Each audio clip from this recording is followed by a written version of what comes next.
Voice of മുജീബിലേക്ക് ഏവർക്കും സ്വാഗതം. India England 3 ഏകദിന മത്സരങ്ങളിലെ ആദ്യ ഏകദിനത്തിൽ ഇന്ത്യക്ക് ഇംഗ്ലണ്ടിനെതിരെ 6 വിക്കറ്റിന്റെ വിജയം. ഇന്ന് ടോസ് ലഭിച്ച ഇംഗ്ലണ്ട് ബാറ്റിംഗ് തെരഞ്ഞെടുക്കുകയായിരുന്നു. കഴിഞ്ഞ T20 മത്സരത്തിലേതുപോലെ ഇന്ത്യൻ ബൗളർമാരെ അടിച്ചൊതുക്കി വലിയ സ്കോർ നേടിക്കൊണ്ട് ഇന്ത്യക്ക് മേൽ സമ്മർദ്ദം ഉയർത്താം എന്ന് കരുതിക്കൊണ്ട് തന്നെ ബാറ്റിംഗ് തെരഞ്ഞെടുത്ത ഇംഗ്ലണ്ടിന് പക്ഷേ കനത്ത തിരിച്ചടിയാണ് ഇന്ത്യൻ ബൗളർമാർ നൽകിയത്. ആദ്യ വിക്കറ്റ് നേടാൻ 61 റൺസ് വരെ കാത്തിരിക്കേണ്ടി വന്നെങ്കിലും പിന്നീട് തുടരെ ഇന്ത്യൻ ബൗളർമാർ വിക്കറ്റുകൾ നേടിക്കൊണ്ടേയിരുന്നു. ഏറ്റവും അപകടകാരിയായ ഇംഗ്ലണ്ട് ക്യാപ്റ്റൻ ഹാരി ബ്രൂക്കിനെ ബുംറയാണ് മടക്കിയത്. ബുംറയും പ്രസിദ്ധ് കൃഷ്ണയും അക്സർ പട്ടേലുമെല്ലാം മികവുറ്റ ബൗളിംഗ് പ്രകടനമായിരുന്നു ഇംഗ്ലണ്ടിനെതിരെ കാഴ്ചവെച്ചത്. ഒരു ഘട്ടത്തിൽ 6 വിക്കറ്റ് നഷ്ടത്തിൽ 107 എന്ന നിലയിലായിരുന്നു ഇംഗ്ലണ്ട്.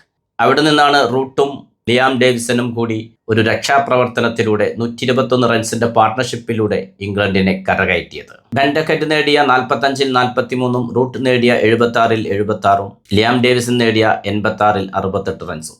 ഈ ഒരു ഇന്നിംഗ്സുകളാണ് ഇംഗ്ലണ്ടിനെ 258 എന്ന ഭേദപ്പെട്ട സ്കോറിലേക്ക് എത്തിച്ചത്.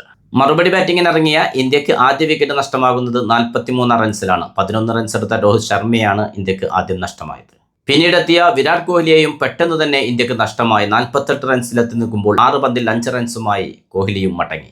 T20യിലേറ്റ കനത്ത പരാജയത്തിന് ചേട്ടന്മാർ വന്ന് പകരം ചോദിക്കുമെന്ന് കാത്തിരുന്ന ആരാധകർക്ക് നിരാശ നൽകുന്നതായിരുന്നു രോഹിത് ശർമ്മയുടെയും വിരാട് കോഹ്ലിയുടെയും പെട്ടെന്നുള്ള പുറത്താകൽ. ഇംഗ്ലണ്ട് ഒരുപക്ഷെ മത്സരത്തിൽ പിടിമുറുക്കി എന്ന് തോന്നിച്ച നിമിഷങ്ങളായിരുന്നു അത്. അവിടെയാണ് ക്യാപ്റ്റൻ ഗിൽ മുന്നിൽ നിന്ന് പട്ടനയിക്കുന്ന ഒരു ഇന്നിംഗ്സുമായി ഇന്ത്യയെ കളിയിലേക്ക് തിരിച്ചു കൊണ്ടുവന്നത്. കൂട്ടിനായി T20 ക്യാപ്റ്റൻ ശ്രേയസ് അയ്യരും നിലയുറപ്പിച്ചപ്പോൾ ഇന്ത്യ അനായാസം വിജയത്തിലേക്ക് പോകുമെന്ന് തോന്നിച്ചതാണ്. 25-ാം ഓവർ പിന്നിടുമ്പോൾ 100 റൺസിന്റെ പാർട്ണർഷിപ്പുമായി മുന്നേറിയ ശ്രേയസ് അയ്യർ, ശുഭ്മാൻ ഗിൽ കൂട്ടുകെട്ട് വളരെ നിഷ്പ്രയാസം ഇന്ത്യയെ വിജയത്തിലെത്തിക്കുമായിരുന്നു. പക്ഷേ ശക്തമായ ശരീരവേദന കൊണ്ട് ശുഭ്മാൻ ഗില്ലിന് പിൻവാങ്ങേണ്ടി വന്നു. പരിക്ക് മൂലം ക്യാപ്റ്റൻ മടങ്ങുമ്പോൾ 75 പന്തിൽ 80 റൺസായിരുന്നു നേടിയിരുന്നത്. ഒരു 6ഉം 11 ഫോറുകളും അടങ്ങുന്നതായിരുന്നു ക്യാപ്റ്റന്റെ ഇന്നിംഗ്സ്. ഒരുപക്ഷെ സെഞ്ചുറി നേടുമെന്ന് ഉറപ്പിച്ചതാണ്. പക്ഷെ കടുത്ത വേദന കൊണ്ട് തന്നെയാണ് കളം വിടേണ്ടി വന്നത്.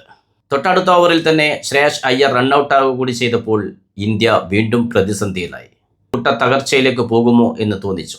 അവിടെയാണ് KL രാഹുൽ എത്തുന്നത്. KL രാഹുൽ 3 പന്തിൽ 1 റൺസുമായി മടങ്ങിയപ്പോൾ ആശങ്കപ്പെട്ടത് സംഭവിക്കുമെന്ന് വിധിയെഴുതി. ഒരാൾ റിട്ടയർഡ് ആകുന്നു, 2 ബാറ്റർമാർ പെട്ടെന്ന് പുറത്താകുന്നു, വീണ്ടും ഇന്ത്യ പ്രതിസന്ധിയിലാകുന്നു. അവിടെയാണ് വാഷിംഗ്ടൺ സുന്ദറും അക്സർ പട്ടേലും ഒരുമിക്കുന്നത്. 102 റൺസിന്റെ പാർട്ണർഷിപ്പാണ് ഇരുവരും പടുത്തുയർത്തിയത്. 63 പന്തുകളിൽ 52 റൺസുമായി വാഷിംഗ്ടൺ സുന്ദറും 52 പന്തിൽ 53 റൺസുമായി അക്സർ പട്ടേലും പുറത്താകാതെ നിന്നു. 46-ാം ഓവറിന്റെ 2-ാം ബോളിൽ ആദിൽ റഷീദിനെതിരെ 6 അടിച്ചുകൊണ്ടാണ് വാഷിംഗ്ടൺ സുന്ദർ ഇന്ത്യയെ വിജയത്തിലേക്ക് നയിച്ചത്. T20യിൽ ചരിത്രത്തിലെ ഏറ്റവും നാണംകെട്ട തോൽവികൾക്കുള്ള ഒരു മധുര പ്രതികാരമായി ഏകദിന മത്സരം വിജയത്തോടെ തുടങ്ങാൻ ഇന്ത്യക്ക് കഴിഞ്ഞു. ഇന്ത്യയുടെ ഈ വിജയം ഇംഗ്ലണ്ടിനെതിരെയുള്ള തുടർച്ചയായ 6ാം വിജയമാണ്. T20 പോലെ ഇന്ത്യക്കെതിരെ അത്ര എളുപ്പമല്ല ഏകദിനമെന്ന് ഇംഗ്ലണ്ട് മനസ്സിലാക്കിയ ദിവസമായിരുന്നു.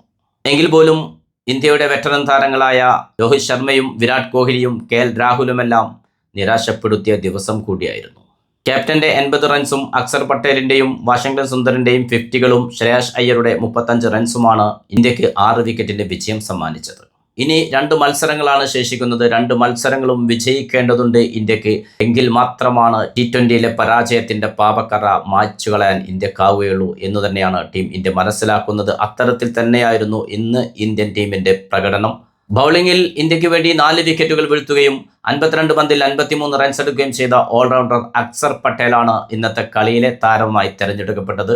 തുടർന്നും ഇന്ത്യക്ക് വിജയത്തോടെ മുന്നേറാൻ സാധിക്കട്ടെ എന്ന് ആത്മാർത്ഥമായി ആശംസിച്ചുകൊണ്ട് നിർത്തുന്നു. പുതിയ ക്രിക്കറ്റ് വിശേഷങ്ങളുമായി നിങ്ങളിലേക്ക് വീണ്ടും എത്തും. നിങ്ങളുടെ സ്വന്തം വോയിസ് ഓഫ് മുജീബ്.